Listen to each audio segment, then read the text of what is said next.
처음 또 우리 사모님이시고 처음 뵙습니다. 반갑습니다. 예. 그래서 하나님 말씀 사도행전 5장 17절로 32절 보겠습니다. 사도행전 15장 17절로 32절까지.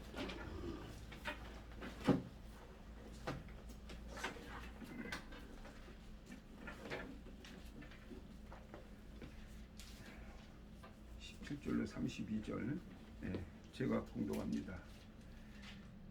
대제사장과 그와 함께 있는 사람 즉 사두개인의 당파가 다 마음의 시기가 가득하여 일어나서 사도들을 잡아다가 옥에 가두었더니 주의 사자가 밤에 옥문을 열고 끌어내어 이르되 가서 성전에 서서 이 생명의 말씀을 다 백성에게 말하라 하매 그들이 듣고 새벽에 성전에 들어가서 가르치시더니 대제사장과 그와 함께 있는 사람들이 와서 공회와 이스라엘 족속의 원로들을 다 모으고 사람을 옥에 보내어 사도들을 잡아오라 하니 부하들이 가서 옥에서 사도들을 보지 못하고 돌아와 이르되 우리가 보니 옥은 든든하게 잠기고 지키는 사람들이 문에 서 있을 때 문을 열고 본즉 그 안에는 한 사람도 없더이다 하니 성전 맡은 자와 제사장들이 이 말을 듣고 의혹하여 이 일이 어찌 될까 하더니 사람이 와서 알리되 보소서 옥에 가두었던 사람들이 성전에 서서 백성을 가르치더이다 하니 성전 맡은 자가 부하들과 같이 가서 그들을 잡아왔으나 강제로 못하면 백성들이 돌로 칠까 두려워함이더라. 그들을 끌어다가 공회 앞에 세우니 대제사장이 물어 이르되 우리가 이 이름으로 사람을 가르치지 말라고 언금하였을 때 너희 가르침을 예루살렘에 가득하게 하니 이 사람의 피를 우리에게로 돌리고자 함이로다. 베드로와 사도들이 대답하여 이르되 사람보다 하나님께 순종하는 것이 마땅하니라. 너희가 나무에 달아 죽인 예수를 우리 조상의 하나님이 살리시고 이스라엘에게 회개함과 제사함을 주시려고 그를 오른손으로 높이사 임금과 구주로 삼으셨느니라.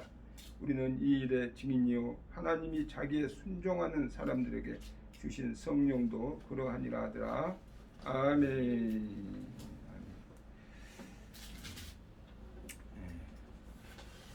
잘 들립니까? 마스크를 벗고 전화해야 그래서 조심해야 할 불신앙의 습성에 대해서 오늘 살펴보고자 합니다. 오늘 본문에는 사내들인의 박해 속에서도 주님의 도우심을 받아서 불굴의 의지를 또 나가고 복음을 증거하면서 아울러 사내들인 앞에서 담대히 복음을 증거하는 사도들의 활약상이 소개되고 있습니다. 그런데 여기서 우리의 시선을 돌려보면 제사장을 비롯한 사두개인 사람들에게 관심을 가져볼 수가 있습니다.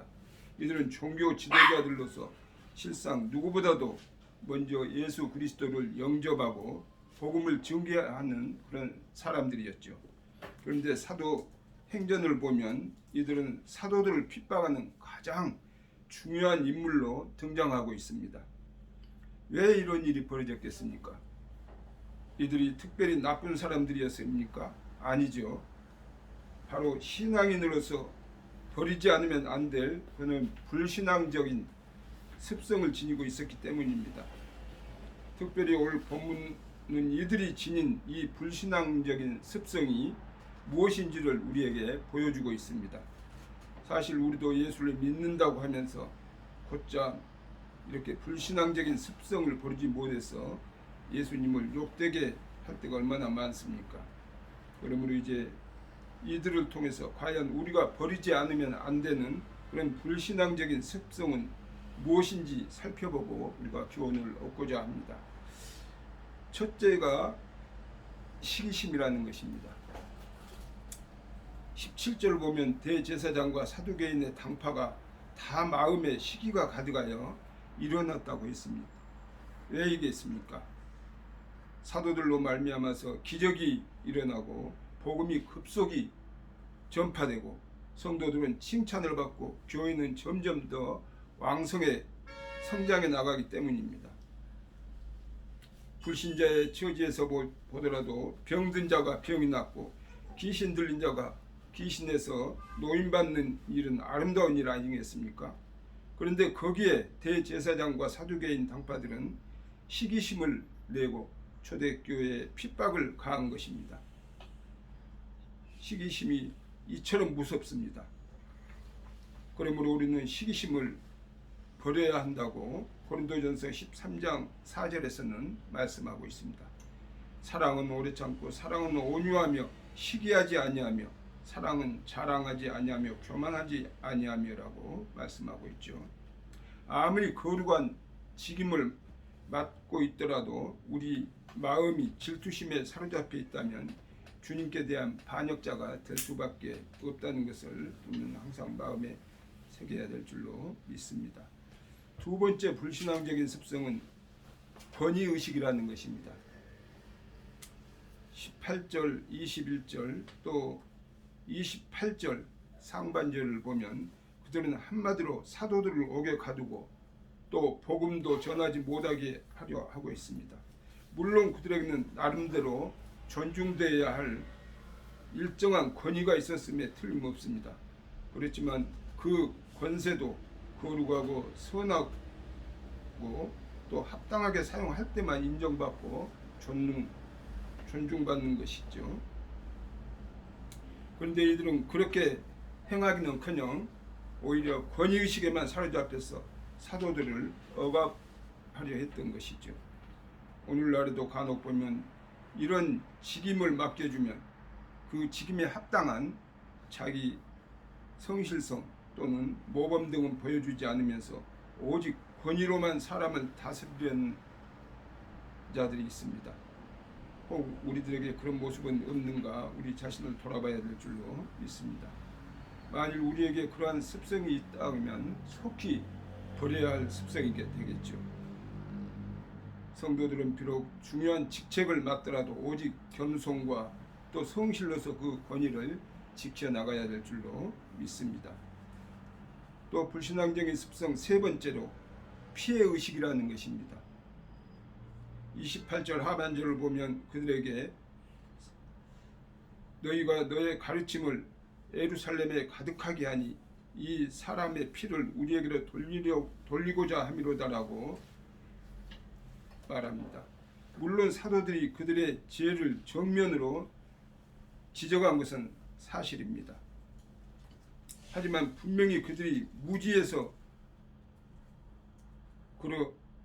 그러했다면 무지해서 그러했음을 말하면서 복수할 뜻을 전혀 내비치지를 않았습니다. 오히려 그들에게 해결을 촉구하고 구원의 길을 알려주기까지 사도행전 3장 19절에 보면 말씀하고 있습니다. 그러므로 너희가 회개하고 돌이켜 너의 죄 없이 함을 받으라. 이같이 하면 새롭게 되는 날이 주 앞으로부터 이룰 것이요 라고 말씀하고 있습니다. 그런데도 그들은 오직 자기들의 죄로 말미암아서 불안과 피해의식에 사로잡혀서 무고한 사도들을 핍박했던 것입니다. 우리는 혹 피해의식에 사로잡혀 무고한 사람에게 상처를 입히거나 해를 끼친 적은 없는가? 또 피해의식에 사로잡힐 때 우리는 필요 이상으로 과잉인 그런 반응을 나타내거나 불필요한 언행으로 사람들에게 상처를 입힐 수가 있습니다. 그렇기 때문에 피해의식에 사로잡히지 마시기 바랍니다.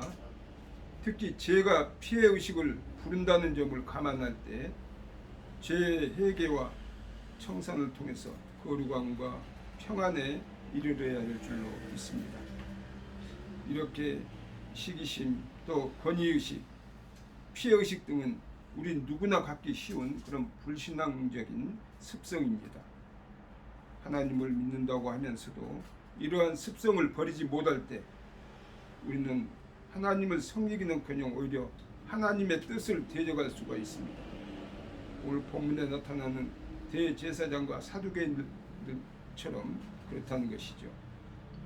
그러므로 항상 자신을 돌아보고 이러한 습성이 은연중에 나타나지 않는가를 살펴보고 항상 남을 나보다 낫게 여기는 그런 겸손한 마음, 또 타인이 스스로 믿고 따를 수 있는 자기 성실성과 회개를 통한 제 청산 속에서 살아가는 우리 모두가 되어야 될 줄로 믿습니다. 이렇게 우리는 항상 조심해야 할 불신앙정, 습성, 시기심, 권위의식, 또 피해의식 등을 다 떨쳐버리고 항상 주님의 자녀로서 백성으로서 주님의 영광만을 온전히 또 담대히 복음을 증거할 수 있는 우리 모두가 되시길 주님의 이름으로 축원드립니다. 기도합니다. 하나님 아버지 감사와 영광을 드립니다.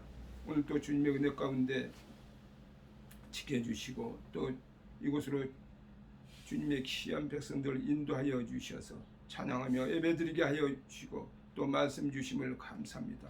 우리가 이 땅에 살아가는 동안 주님의 말씀대로 산다고 하면서도 온전히 살지 못하고 남을 시기하고 또 권위의식을 가지고 피해의식 속에서 살아갈 때가 얼마나 많은지 모릅니다. 저희들을 불쌍히 여겨주시고 긍휼히 여겨주셔서 날마다의 삶 속에서 오직 주님의 영광만을 나타내며 살아갈 수 있는 귀한 역사가 있게 하여 주시옵소서. 예수 그리스도의 이름으로 기도드리옵나이다. 아멘.